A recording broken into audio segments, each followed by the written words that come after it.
All right, welcome everyone. This is Anišinabe Waki-Aztlán, a presentation with 3 graduate students from the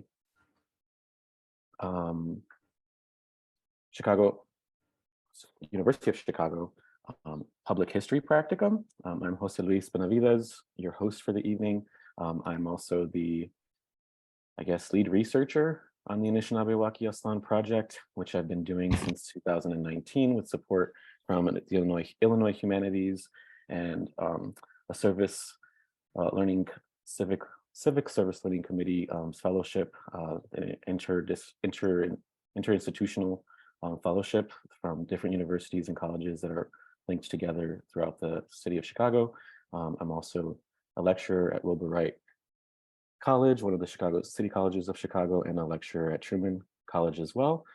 If you know anything about the Anišinabe Waki-Aztlán projects, you know that the first Anišinabe Waki-Aztlán exhibition happened at Truman College in 1977.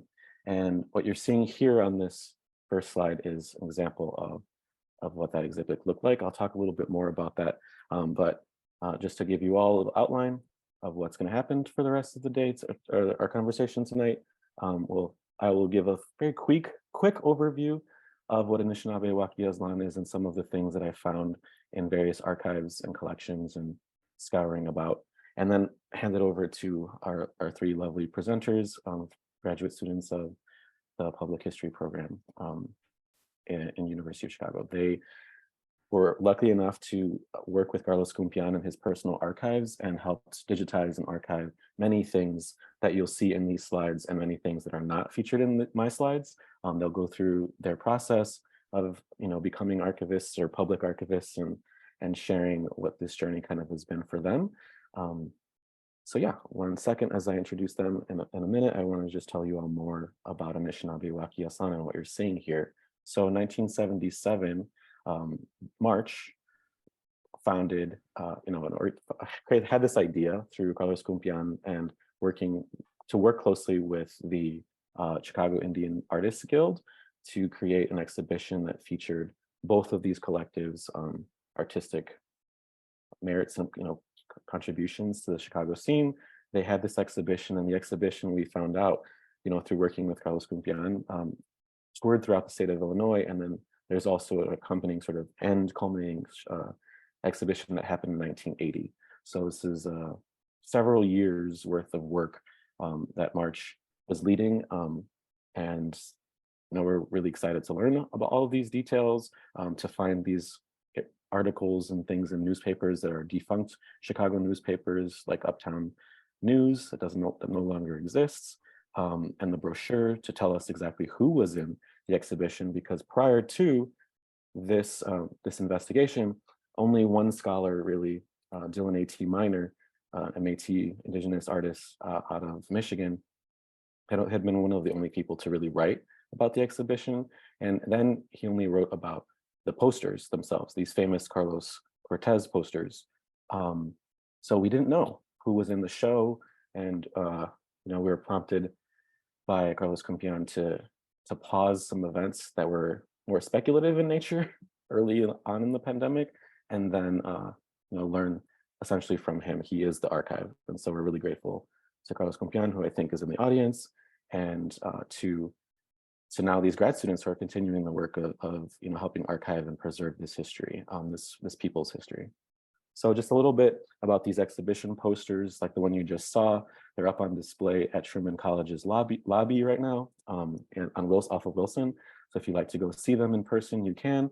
We've had some other events this week, like we just showed a screening of Sharon Okee-Chee's film, and we had a luncheon with Carlos Cumpián on campus earlier this week. You can see some images of Carlos Cumpián in the top left-hand corner, sorry, with some of his books of poetry, some images here on the bottom of Ray Vasquez, who's passed away, another one of the artists that was featured in the exhibition, some works by Salvador Vega, whose work is in the collection of the National Museum of Mexican Art in Pilsen, some posters by March that featured and highlighted women artists specifically in Chicago, and Latino and Mexican American artists that were also part of March, and other works by Carlos Cortéz, as you can see here, and more importantly, their ties to not only the literary community in Chicago, but also the indigenous communities. And that's essentially the spirit and the overlap that this exhibition and the significance of this exhibition, right? The way that it sort of was ahead of its time in a lot of ways. Just to segue into the work of the artists that were also featured in the exhibition, like Sharon Okee-Chee and Loniel Poco and Robin Whitespear, who are featured on this poster. Again, some archival information about them, some images that we've found that our guests for tonight actually found, some video recordings of Sharon Okee-Chee and Carlos Cortéz, which are on YouTube and which anyone can watch. Sharon Okee-Chee was at once a director of the American Indian Center in Chicago, as well as Loniel Poco at different points in their careers. Sharon Okee-Chee is a filmmaker, a sculptor, makes dolls, and a lot of paintings of horses and other great things. And so we're just honored. I've been honored over the past couple of years to get to know her and befriend her and have her participation in this project. Loniel Poco passed away. We suspect he might have passed away, but if anyone knows or has contact with him, please let us know. And just found some archival images of him and his work, which the chapbook of poetry there that's in the corner or in the middle sort of the corner next to the image of him was produced by Marcha Brasso Press, which sort of solidifies this tie that that March had and this commitment to working with and creating these lasting relationships with the indigenous communities of Chicago. And you'll see some of these examples in the archive that our UC students have created, has lasting effects, right? They're really doing the legwork of solidarity work between these two cultural groups. And last but not least, there's some examples here of images of Robin Whitespear, who also has passed away and is really known in the recovery community in Chicago for his work with art and art therapy. And some of his work is owned or in the collection of the Chicago Public Library, the Uptown Library branch specifically. So if you're interested in seeing some of his work, it's there in the collection. With that, I'm going to pause and switch it over my slides to slides by our presenters. Sorry, let's get rid of the chat here. And where is it? There it is.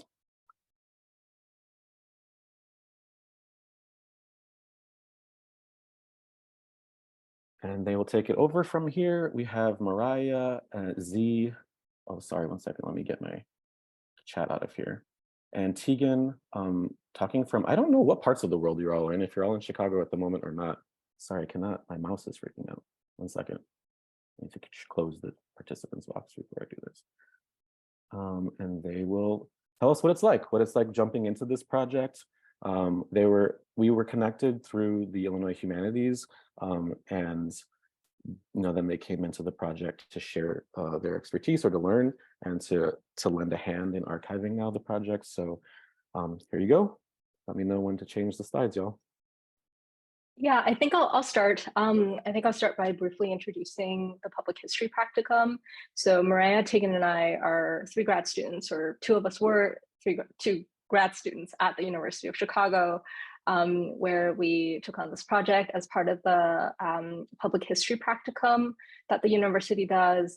It's both a course and an internship where grad students work with different organizations in Chicago. That includes museums, archives, galleries, libraries, and also folks like Luis who are doing public history projects, broadly construed. And ours was on the Anišinabe Waki-Aztlán exhibition, and we were to create a digital archive of this exhibit. Next slide. Mm-hmm.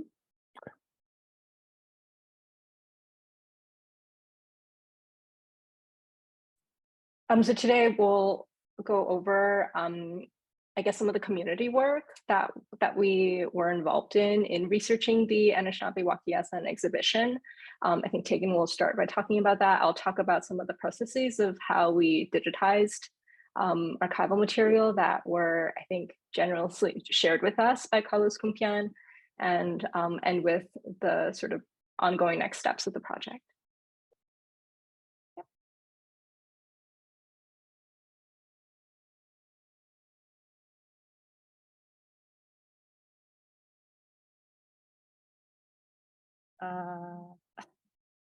handle a little bit of this if we'd like. I mean, Luis introduced himself. We can kind of briefly talk a little bit about ourselves. I know them, like some of us aren't still at UChicago. I actually work at a nonprofit downtown in Chicago nowadays. So I think it actually kind of helps push forward this idea of like the community being the archivist at the same time. We'll get more into that later, but a lot of this slide has actually already been covered in great detail by Luis. So I think we can actually move on to the next if that's a little bit more helpful.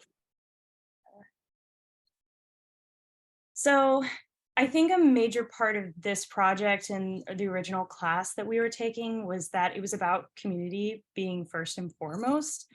And part of this project was connecting Native and Chicano people by showing their shared history and making it accessible online. So it's one thing to know that something exists or to be able to find a book that tells you about history, but we wanted to, in this class, make it more easy to find those resources online, and so that you don't have to go to a library and get a library card and find time and use a reading room, where it's just more easy to find online. And it was actually kind of easy to learn those steps. I think that in some ways, like the class was great at building some skills that we wanted to make more accessible to anyone who might be able to help along finding more of these objects, but also we were really, really lucky to be able to lean on some of the memories of elders and their stories that are still available to us. Just like we've talked a little bit about some of the artists and the people involved who have passed on, it's really important to try and collect stories and start relationships. And just like this recorded session, which allows some piece of this history to be collected and stored in a meaningful way. So I think that part of this project too was opening up processes that can be really hidden. Especially when we think of archivists, we sometimes think of just people in stuffy rooms with big thick glasses or something. But the reality is archival work happens through people saving important parts of their own history. Just like Carlos Cumpián did, he had an archive in his house. And part of this whole experience was about building relationship and storing those things in a way that other people can access them. So I think it just also goes to show a little bit how members of the community store their own histories, and this archival practice is a way of making those accessible to people in the future as well. So that's why that last little bit, just every member is invited to also be an archivist, and we wanted to give some tools on how to do that. If you don't mind moving on. So a significant part of our project was actually photographing the objects that Carlos shared with us. I think he was very generous in inviting us into his home to be able to do this. We knew that Carlos had a bunch of these materials, and we originally invited him to come to the library at UChicago and to do much of this digitization in a lab setting. And he was like, no, how about you just come over and we'll have biscuits and tea, which we did. And I think here's, I guess, us documenting the process of creating these digital images and digital objects. That's a picture of me stepping on a step ladder. We kind of had like a makeshift digitization studio in Carlos's living room, where many of these objects were photographed in the context in which they exist in his house. So this is photographed on his carpet. And with the other two images, I wanted to show that we, I think, also edited them. So these are not like strictly, I guess, unfiltered pictures that we just took, but that we still try to give them a certain kind of look as in becoming archival objects. I'll talk more about that in the next slide. Thank you. So we also experimented with thinking about what we wanted these objects to look like and the extent to which they reflect the setting where they were. And so we experimented with taking photographs of other things that Carlos shared with us. There's my notebook on the top. And I think that was a dinner mat. All of this was on his dinner table while we were chatting, and Carlos was sharing stories with us about these objects, and also of his own memories with the exhibition and the people and the communities that were involved in it. And so I think with these photographs and these digital objects, we really wanted to reflect, or not to recreate a kind of pristine version of how they would have been digitized had we brought them into a lab, but to show that these belong in a home. And here are just more examples. And I would invite Carlos to talk about any of those other objects, maybe after. And another kind of major part of objects and storing them is archivists use something called metadata, which basically is a way of labeling and contextualizing images. But we had to think a lot about that as well. It's not just like, are we going to leave these objects in the place where they were taken, to give some context of like what kind of objects or where they were stored. Whereas like a lot of archives try and get like the most pristine white background and such, we chose to leave some things in. And so in the same way, we had to think about how we were going to do artist bios, or even how you want to create an archive online in a way that remains genuine to its original subject matter. And in some ways, this is still being built. There's many bios that are really scarce, simply because there may not be a lot of information that we have on individuals who are in this exhibit. But I think in that way, it leaves room to be built on as things are continually kind of becoming unearthed through sometimes just word of mouth. Like an event like this can even do that. So that, as well as kind of the interesting, and I also thought this was interesting what you guys are doing with the exhibit that's going on, but it's almost like a recreation of that same community that happens now online in the form of an archive. You're putting those objects in a conversation in the same like digital room together again, so that they can be seen in that context of community once more. So I just think it's just a really interesting concept and prospect that just is continually growing. Alongside that, we produced something called a digital resource sheet that we put out there, that it's like taking what we learned in a class in a college and just trying to make it so that anyone can access it. Kind of an easy, quick way of answering some questions you may have about archival work, or how to do what we basically did here, because we want it to be replicable, and for people to be able to access this outside of just being in a course that gives you that space to do that. So all of that is also on our website. So if you ever wonder how you might be able to contribute, that's a great place to start.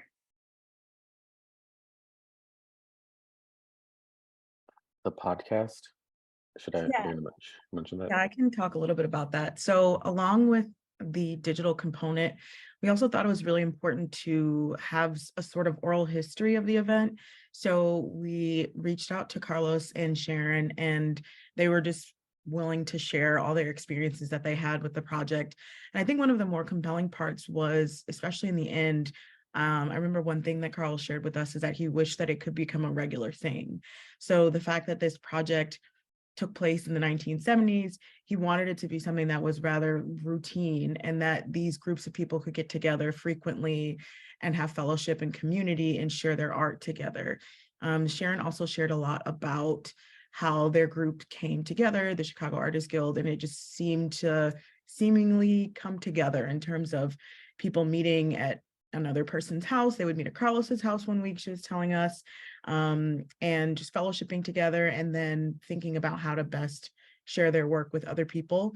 So the podcast is really kind of a free form. It gives some background about the project, but also you get to hear from the people that were actually directly involved in the planning and thinking about it kind of in hindsight. And so it was a really fun part also to hear from them and just kind of weave together this narrative that also goes along with the digital component. Should we hear from the podcast? Is that the next slide? In October of 1977, the Anišinabe Waki-Aztlán exhibit marked itself as a celebration of our indigenous spirit and the unique posters for the exhibitions that were designed by Carlos Cortéz Koyokuikatl.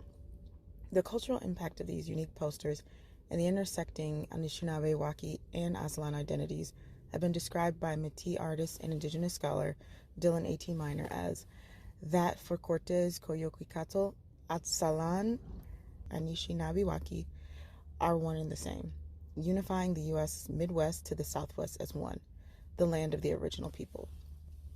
Our podcast explores the following set of questions in relation to the exhibit.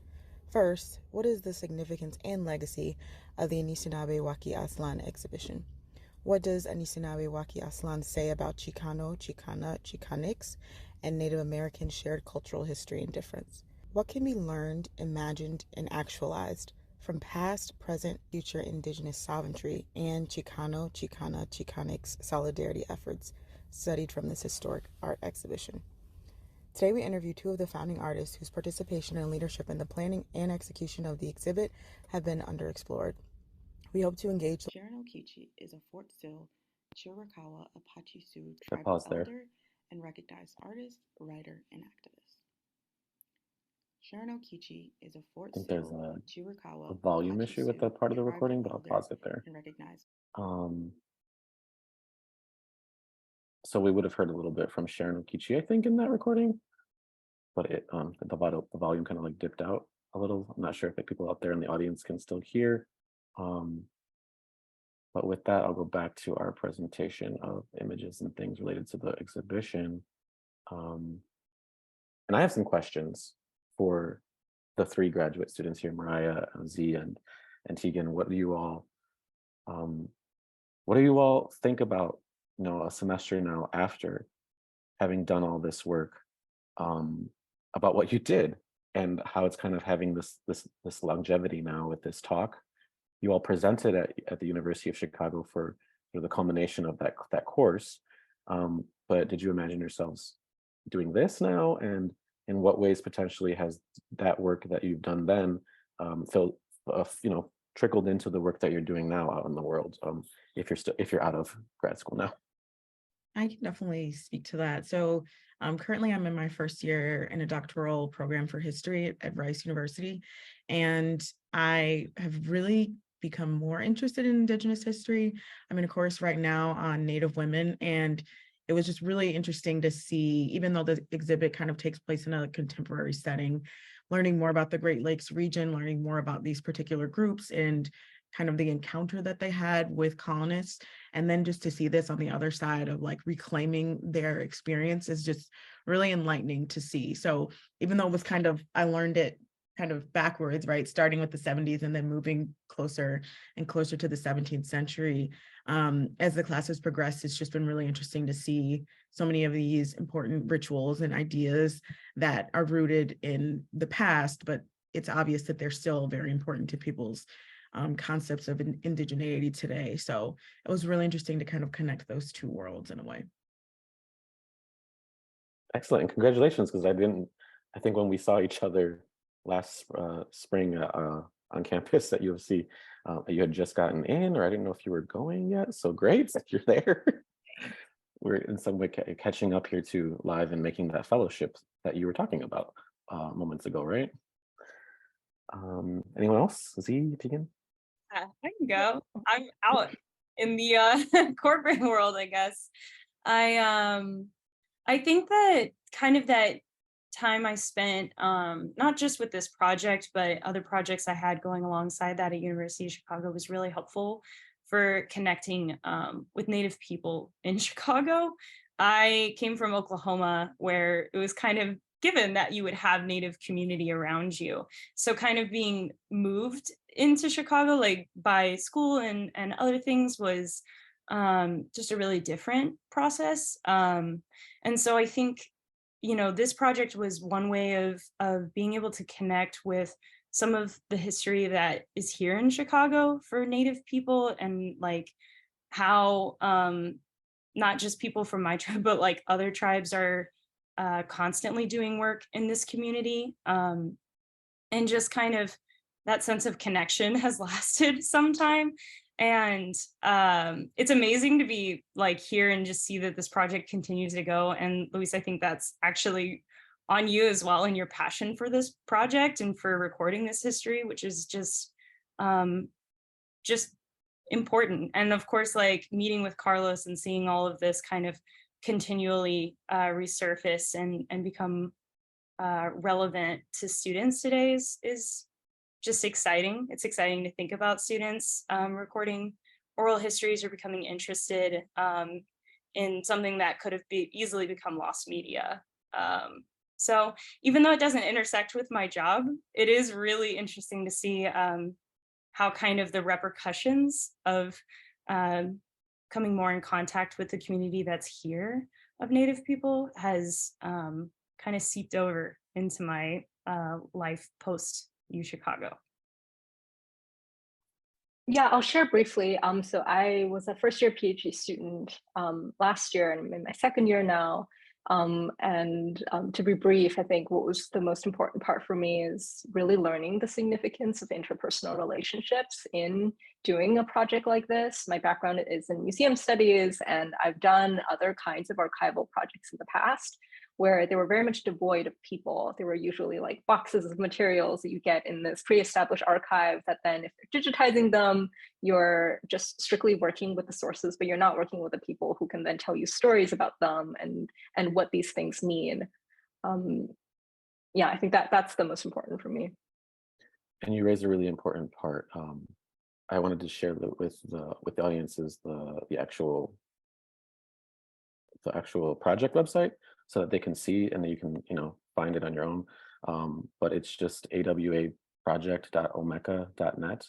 I can drop that in the chat momentarily. But what you're saying about the notations, the actual conversations that you've had with Carlos and Sharon, right? For months prior to your involvement, I'd been on the phone with and also been to Carlos's home and talking to Sharon and other members of the community, and met up with the Salvador Vega and seen the making of a mural in person in front of me, and with your all work, you capture on the website here, if you can see, if people can see that now, these annotations, right? These really touching moments and these kind of like little personal conversations and details that you pulled out that I don't know we would ever get in a traditional archive, right? Like an archive that can be so stodgy and remove all of that anecdotal personal history and relation to the history and the objects themselves, the art in these cases. But can you talk a little bit more maybe about those experiences, the anecdotes, the little things, those moments, those relationships, this fellowship that you found with both Sharon or Carlos Cumpián? Anything that you might want to draw us to on the website? And I'll just click around maybe to those things for people to see as a sample, a little bit deeper into the website for the audience.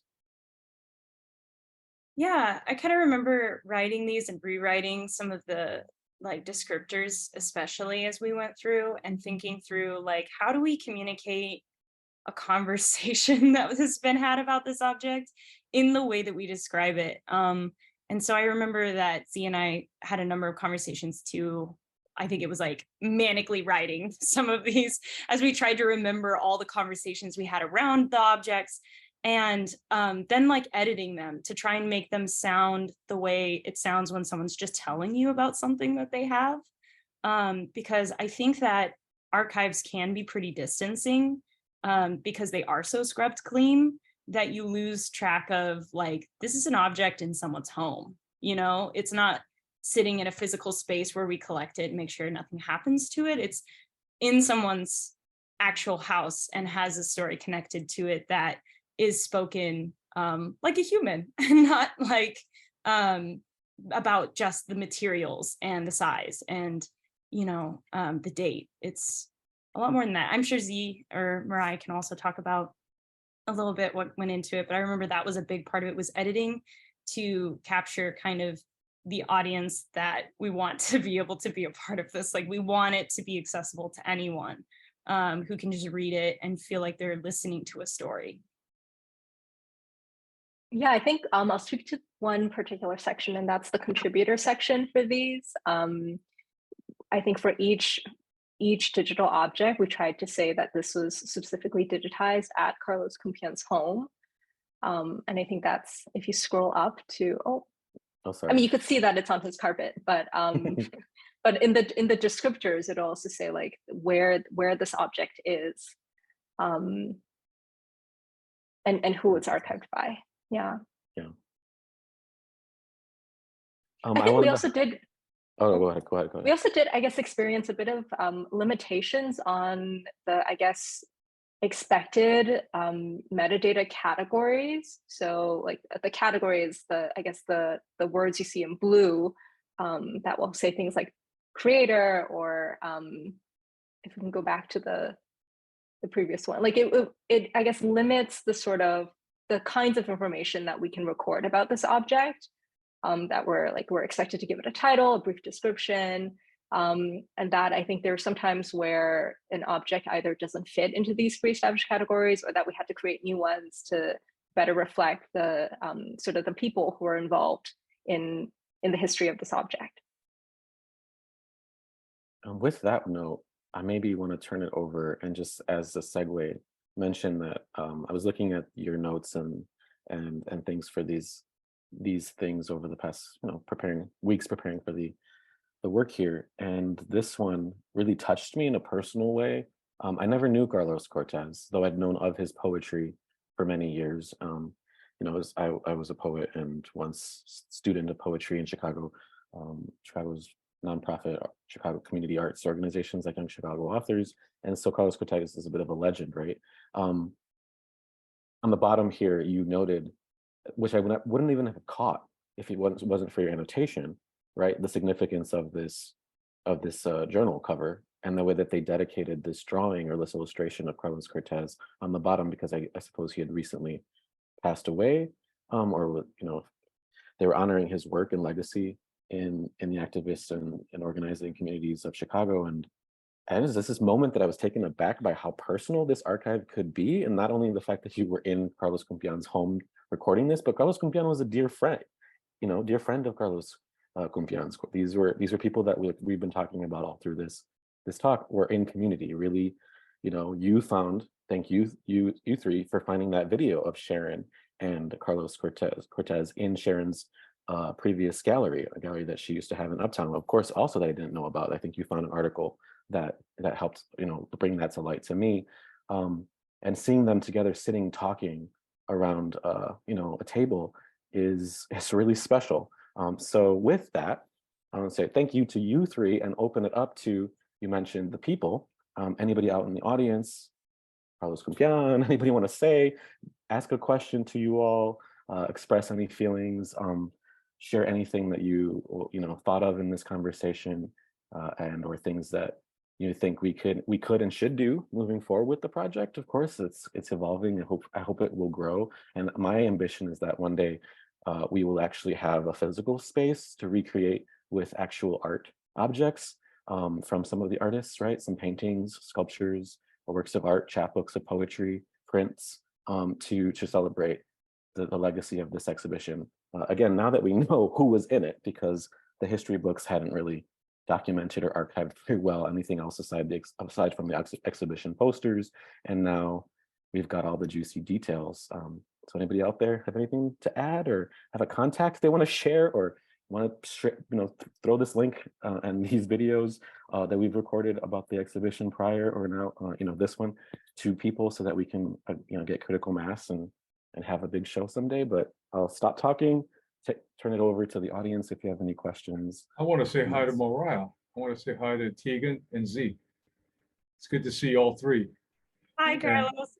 Hey, it's great to see you all. I just wanted to emphasize something. Well, I guess while we're still available, meaning some of the players, some of the artists, some of the contributors that were part of the exhibition, some of the people we know are gone. Francisco, for example, there were a number of people. I was going to say Vicente and Francisco, there were two brothers that we have listed in there. There are different people that I suspect we could probably with the help of the National Museum of Mexican Art, get maybe photographs of what they look like. Okay, that would be a nice addition so that you can see their names and maybe we can show their visage and what they may have done. Also, examples of some of their artwork would have been nice. The Mendoza brothers, Francisco Mendoza, Vicente Mendoza, that were part of the show. Possibly there are places where we could find examples of their work, and that could be added to your overall material so that anyone actually curious, but well, what did all the work look like? I mean, this is obviously you have a great emphasis upon Carlos Cortéz's imagery because he was a poster maker, and Salvador Vega's also a poster maker for this show.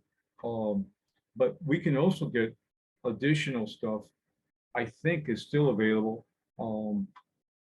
You know, again, picture of Sal Vega, more examples of his work, more of various individuals.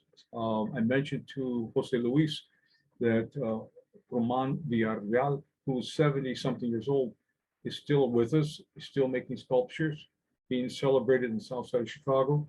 You know, you could have go visit with him, do an interview, get a survey of his work. His compañera, his comrade in art. Yeah, I think she was significant in the show. Maria Villarreal. So there are people you could be in touch with if this show wanted to extrapolate and build upon a greater trajectory as to where people are at. Those who are still with us after 45 years. We're talking 45 years after this is over. The show, the first show, the initial show, back in 77. Is that 45 years? I think so. So anyway, not that you don't have other things to do, right? You all are busy, but if there were to be others who wanted to take this and build upon it, I think the interviews and the acquisitions of additional photographs to add to this would probably make it a much stronger document, a much stronger testimony. It's good, but you can still build on it and provide a new sense of the caliber of material, the caliber of medium that was being worked with, the type of art, all that type of stuff. Yeah, I mean, that's the dream. That's the goal, Carlos. We'd love to do that. We're, you know, I'm still even in these conversations with Sharon Okee-Chee, just got the phone number from someone that maybe had gotten mentioned 2 or 3 conversations ago, a year or 2 ago. So I think we're all excited. I mean, I'm committed to continue the project in this way and keep finding and talking to more people. So yeah, I'd love to keep reaching out and keep having more of these events, keep building the archive, and whether it means more documentation and throwing them into Omeka to have them online, or like I'm saying, I think the easiest and funnest thing would be to get some funding and some support to have an exhibition and re-inviting all the artists that are still with us, and to find the, like you said, images and documentation of artworks of those photographs of those that can't be present. Yeah, I mean, maybe when we hit the 50-year mark, half a century later, revisit it if anybody's still around. And no, let's do it before that. Let's do it next year. Yeah, I tried to get funding from the digital humanities a big fellowship, but it didn't happen. I didn't get the fellowship. So if anybody knows any big funding out there that wants to help, let us know. We'll apply. I mean, I think that the dialogue that exists between Native Americans and Chicanos has been a long one. It's gone on for a long, long time. We both had treaties with the U.S. government. People don't know that. I mean, and our treaty, the Treaty of Guadalupe Hidalgo, covers indigenous tribes recognized by the Bureau of Indian Affairs that live in the Southwest, that live along the frontera near the border. So they're part of that treaty too. But, you know, I mean, not all Mexicans are indigenous. Let's be very clear about that. That's a national identity certification type of thing. You know, you're an American citizen. Well, what does that mean? You're a Mexican citizen. You know, there are Germans, Polish, you know, Greeks, you know, that live in Italians that live in Mexico who are Mexican nationals now by paper, but they're not indigenous. But the indigenous Mexicans has had that dialogue with indigenous non-Mexicans to the north, and we've had that going on for quite some time. So we want better documentation of those facts, and we want more of I guess examples. We want to see more examples. And that's it. Yeah, and I think, and our three incredible investigators and documentarians and archivists, they got the ball rolling with your assistance and the assistance of some other people, Dylan and a bunch of other people. But this is very, I mean, it's made me realize how much history we're involved in, and sometimes we'll pass away, people will die, and no one really realizes what type of groundwork they were preparing or what they were doing. And only in retrospect, sometimes do we get that clue. Okay. I have a question. Thank you for that. No, you're right. There's a question that actually I think piggybacks very perfectly off of what you were just saying. How to preserve these histories that we are a part of, that our communities are a part of. And Daniel Stein asks, they're wondering if you have any recommended readings or resources for what they'll call popular or amateur archivists 101. Things refers back to your class. And they're interested in learning how to gain these skills as a volunteer working to do this online as well. I didn't really know where on the website that you made to find those resources, or if you have a more direct link to it, perhaps we can drop that in the chat or guide them to those resources. It'd be awesome. I think, yeah, we're in exciting moments now in art and its overlaps with archives and its institutions and histories. I have, as an artist, have often bumped into this problem of archives and the way that museums, institutions, and archives can lock away knowledge and lock away and preserve it for the sake of safe housing it, keeping it from damage, keeping it from getting, in a way, lost. But then those things get lost. And Cesario, who I believe works for the National Museum of Mexican Art, it mentions that they're currently archiving and digitizing the certain objects of Carlos Cortéz and his personal collection that is housed in the National Museum, that hopefully also will bring to light, more information. And as they said, some more gems will be emerging. But that process and that time works differently for an institution in a way that it didn't work or restrain my work or your works. Our three UC students here that we operate with a little bit more freedom. We can go a little more rogue and get into someone's home in a way. Thank you, Carlos, again, that I don't know if with an institution we might have taken longer. It would have taken a lot of contracts and things potentially, which would have been good to protect your work and your history and your safeguard your wealth, that I think is awesome that you have in your house, but also, again, just sets things back. Anywho, did we have an answer to that question about where's the 101 sheet for our? I just wanted to jump in and say one thing. First of all, I know that Cesario Moreno, from the chief curator of the National Museum of Mexican Art, we've been in dialogue, and I know that this August coming up, in the middle of August, we're going to observe what would have been the 100th birthday of Carlos Cortéz Koyokuikatl, and we're going to release a new book of the collected poetry and selected art of Carlos Cortéz, published by the Charles H. Kerr Publishing Company from Chicago. And everybody who's viewing this, please know that it will happen. I don't think it's going to cost to get in. Just we'd like you to be there. It'll be on most likely a Sunday. I'm not 100%, but we're looking around the 13th of August, which falls on a Sunday, and it would be in the afternoon. So if you're not completely out on your back somewhere and you're in town, come around and spend a moment or two with listening to some, we're going to actually have poetry recordings of Carlos Cortéz. So if you want to hear how he would have given a reading, and possibly video and sound recording, and pick up the book, look at his work. And so again, he was a very much a pillar and a bridge builder between the Chicago American Indian Arts Guild and the Mexican community, bringing it together. All right, I'm done talking unless somebody has a question for me.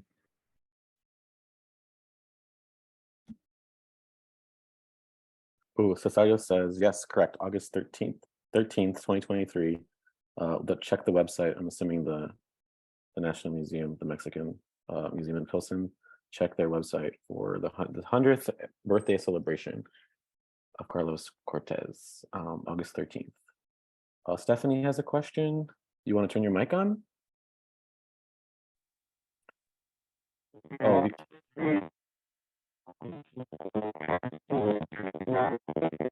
sorry, we can't hear you.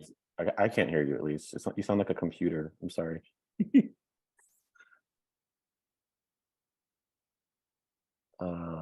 We still can't hear you. Well, we could hear something, but it wasn't words.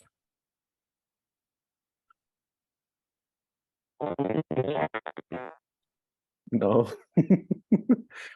Stephanie is from Truman College, our chair of the art department there.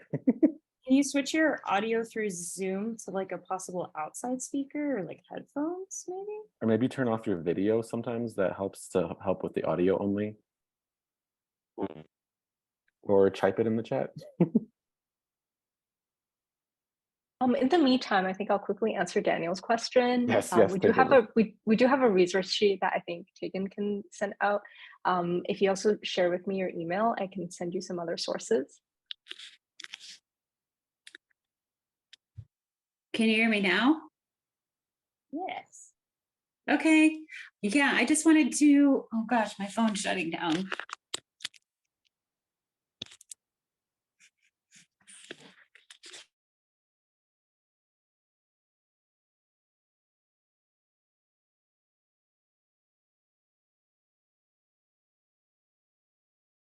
Stephanie, we still see you're here, but if your phone's on its last leg, that might have explained the audio problems. We hope that you're still with us.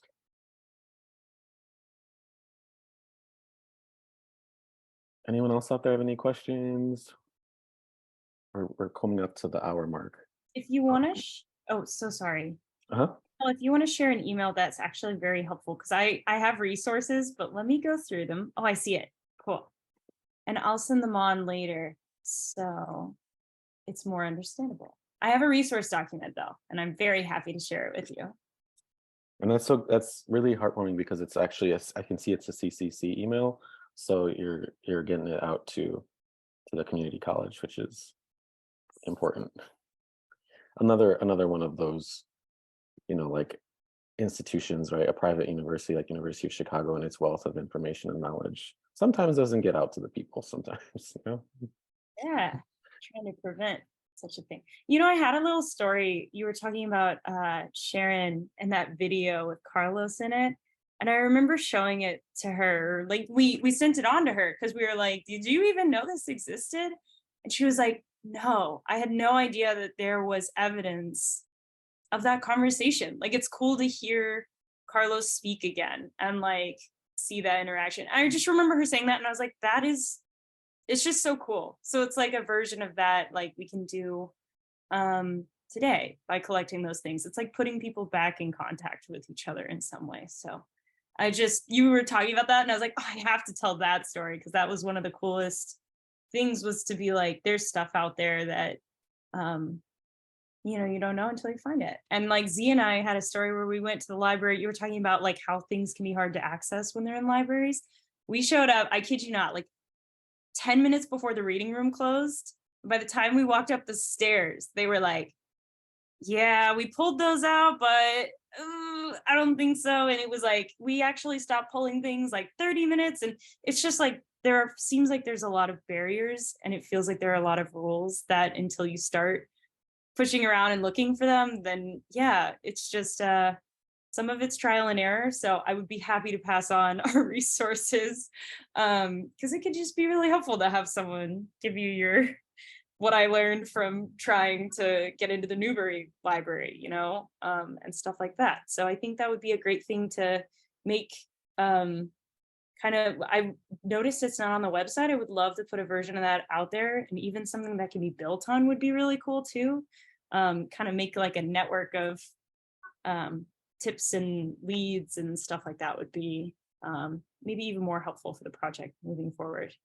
So Thank you. I think we have Stephanie Roberts back in the room if they wanted to ask or make their comment. Hi, sorry about the technical issues. So yeah, I just wanted, as a Truman representative, to thank everyone for this research, for the documentation, for the project. So Jose Luis and Carlos and all the graduate students, thank you for including Truman in these events. And it's exciting to be a part of this history, obviously, as an institution. But we also hope to maybe in the future engage more students in learning about this as well. So excited about the possibilities with that. But thank you again. Thank you. And we have one of your the leaders from both Nikki and Alice from UChicago. Alice says they just wanted to say how cool it is to hear you all continuing to reflect on your work and to see this project creating the kind of community that the exhibition so clearly did. And thanks to all of you or us for sharing with this history. And Nikki seconds that. So thank you also to the U of C. Thank you to Mark. I don't see Mark on the call. Mark Hallett, who was from the Illinois Humanities, so I'll sort of give a little micro grant to kick off my research and also I want to bring it all kind of back full circle to the moment that I was in the early, like 2019, when the pandemic was really in full swing, and I was inspired by Black and Indigenous solidarity movement in Chicago in tearing down the Columbus Monument downtown. That really was a moment that I saw, okay, there's this popular cultural moment, this history with the murder of George Floyd that sparked this reconnection and the solidarity work across those cultures. And in the back of my mind, I had known of Dylan 18 Miners scholarship. I'd met him in Michigan, literally February, right before, like a month before we had our lockdowns in Chicago. And he told me, oh, by the way, I was doing some research around Aztlán, a place in Wisconsin for a film that I'm making. And he said, hey, by the way, I've written about Aztlán. I didn't know who he was. I didn't know who I was standing next to. And, I start reading his book, and there's Anišinabe Waki-Aztlán. I just start picking around, asking questions and finding out, oh, there's no one to answer these questions because I didn't know. We didn't know that Carlos Cumpián led the organization, led and made this exhibition happen. And we're grateful to now know all that and learn who was in the show. But I just wanted to put in context that particular moment in history and the moment of history we're in now. Before we leave, I just want to say some of the word Aztlán is misspelled in some of the presentation. If somebody could catch that and correct that, would be nice. Okay, yeah, is it a typo, spelling mistypo? Just a little typo. We'll get it. Thank you. All right. Anyway, but thank you again. And Stephanie, thank you so much for Truman staying true to the vision of being part of the community and having Truman invited us in back in '77. And it's nice to know that, Truman is flourishing and it continues to flourish. It looks great. It was great to be there yesterday after not see it for a long time. Thank you. I know, along with a lot of institutions of higher ed, I don't know if we're flourishing at a particular moment. we're moving along though, so I'm hopeful. And my one question, I think, was after the exhibition at Truman in '77, was they're kind of a resurgence or a growth of the group of artists? Like, was it kind of instrumental in kind of bringing more people to the group of artists and exhibition artists and that kind of thing after the exhibition? Well, there was a follow-up in '79 in Uptown, but then there was the Illinois Arts Council took a sampling of the material and took it around to about 6, 7 different cities in Illinois, Quincy, Peoria, different cities, Rockford. I mean, different places got a chance to see some of the art. They were just like, they didn't take the whole exhibit, but they took a sampling of some of the pieces and shared it with Illinois, which was pretty nice. Yeah, great, thank you. Yeah, that's what I understand. Now, my visual work at that time was not in the show. I was, so that's okay. Oh, your work is in the show. You helped create the name. We wouldn't have the name of the exhibition. That's true, without but your linguistic mastery and sort of, right. I think, Well, I was a visual work. artist.